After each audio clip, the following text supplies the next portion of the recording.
jalur perdagangan laut dan laut. Apa yang diincar dari negara asing ini? Yang mana membuat daerah tersebut menjadi tempat transit. Penting dari kapal-kapal dagang yang berlayar menggunakan angin muson. Nah, apa itu angin muson? Ada yang tahu?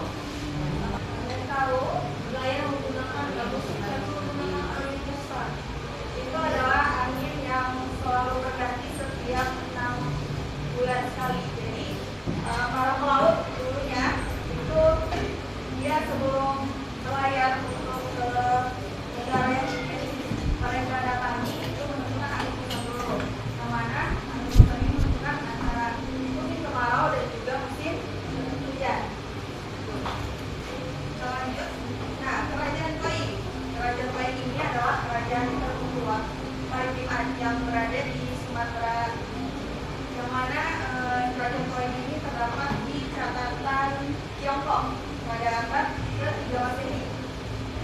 Nah, kerajaan Pai ini menjadi pusat perdagangan dan juga transit utama pada masa itu. Kapal dari India bisa singgah di Palembang sebelum melanjutkan perjalanan ke China. Jadi hubungan dalam ini membawa pengaruh budaya dan agama seperti masuknya Hindu dan Buddha. Lanjut ada perdagangan Nusantara awal Masehi.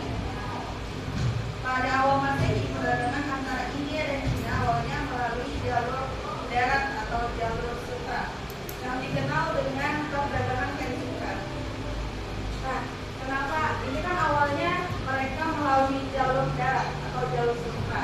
Kenapa akhirnya mereka memilih untuk menggunakan jalur laut? Ada yang tahu? Karena jalur darat menjadi tidak aman. Ya, betul. Karena jalur darat sudah tidak aman. Jadi mereka lebih memilih untuk menggunakan jalur laut. Karena menggunakan jalur laut, Indonesia mendapatkan keuntungan besar karena Indonesia ini kan negara kepulauan ya. Jadi dari berbagai bangsa asing itu melakukan perdagangan di Indonesia. Karena Indonesia tadi sendiri memiliki kekayaan akan rempah-rempah. Nah, jadi perubahan rute ini membawa keuntungan besar bagi Nusantara Indonesia karena letaknya yang strategis menjadi tempat transit penting bagi kapal-kapal dagang dari India dan China. Selain itu, masyarakat Indonesia ikut aktif berdagang sehingga terjadi hubungan perdagangan budaya antara Indonesia, India, dan China. Untuk materi ini bisa dipahami sampai sini. Ada yang ingin ditanyakan?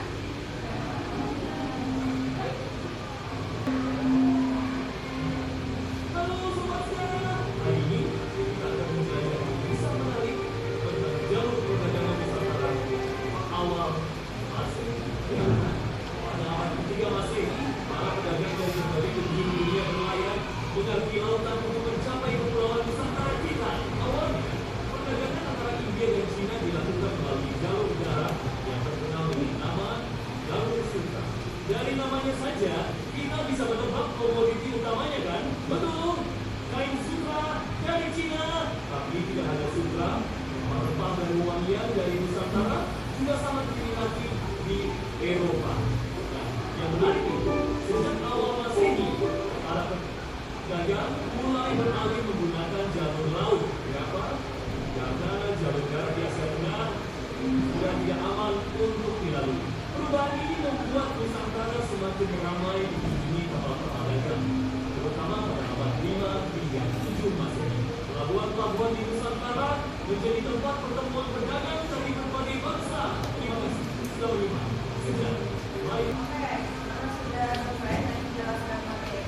Tadi ini kita akan mengajarkan tugas kelompok. Jadi di sini sudah menyediakan tugasnya.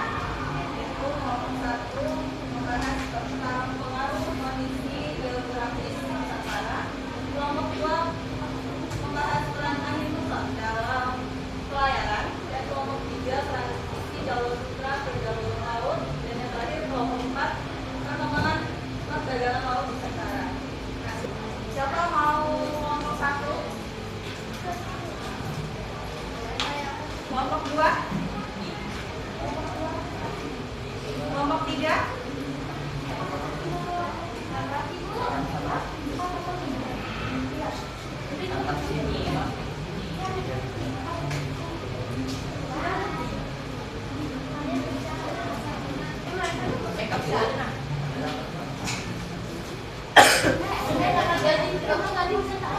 Ngapain? Sampai Udah kita. Ini cari yang lain. bisa gabung di sini. Gawat kalian satu ke sini. Gabung ini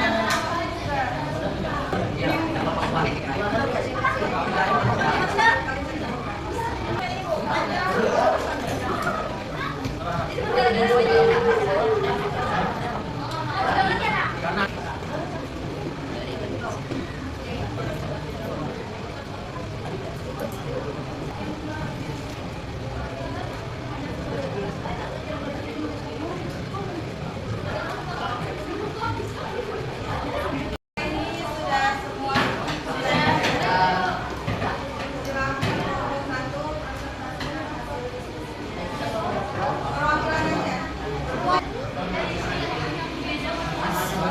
Assalamualaikum warahmatullahi wabarakatuh. Waalaikumsalam warahmatullahi wabarakatuh. Perkenalkan, kami dari kelompok 1 akan mempresentasikan hasil kerja kelompok kami. 1. Diskusikan bagaimana bentuk melawan posisi strategis dan sumber daya alam memengaruhi interaksi dan perdagangan masyarakat asing. Coba 1. Sumber melawan untuk pengalaman daya aktivitas interaksi dengan daya asing peran strategis di mana jalur perdagangan internasional dan maju daya dan politik daya alam daya bersama dengan asing bersama bangsa dalam perdagangan dengan damai dan berbagai kita dalam utama mungkin daya daya alam. 2. Jelaskan masuk sekarang dari jalur perdagangan. Faktor utama geografis strategis faktor daya alam jalur utama mungkin melakukan Sekian presentasi dari kami. Wassalamualaikum warahmatullahi wabarakatuh.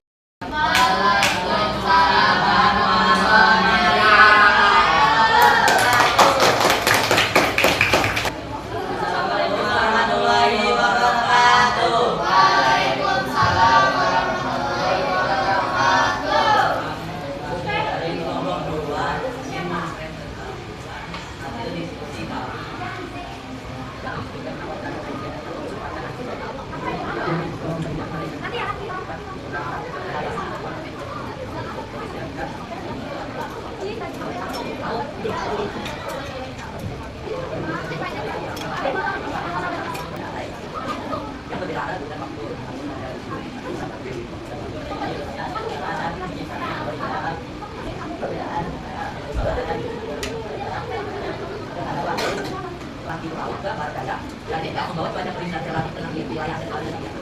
Sekian dari kelompok kami.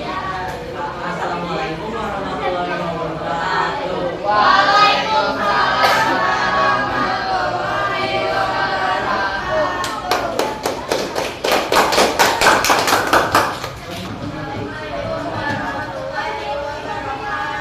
Waalaikumsalam warahmatullahi wabarakatuh.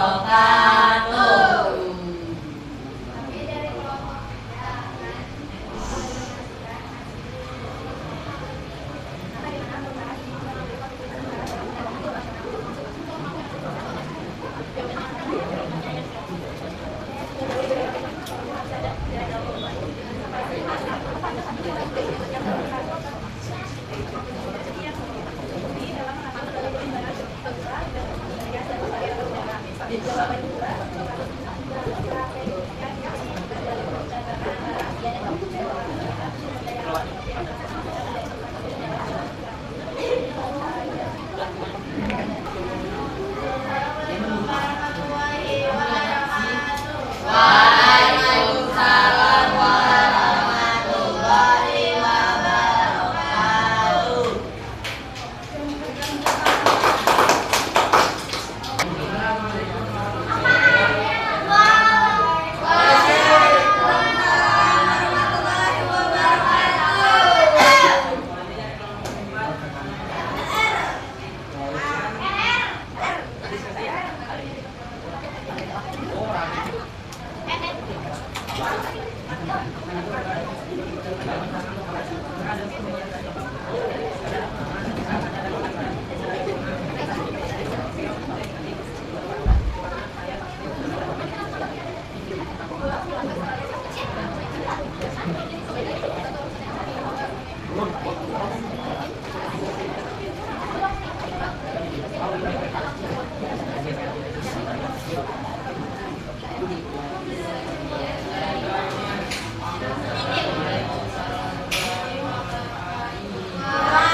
khususnya antara India dan Cina. Perdagangan ini tidak hanya meningkatkan perekonomian, tetapi juga membawa pengaruh budaya dan agama Hindu yang ikut membentuk perkembangan kebudayaan dan sosial masyarakat Indonesia.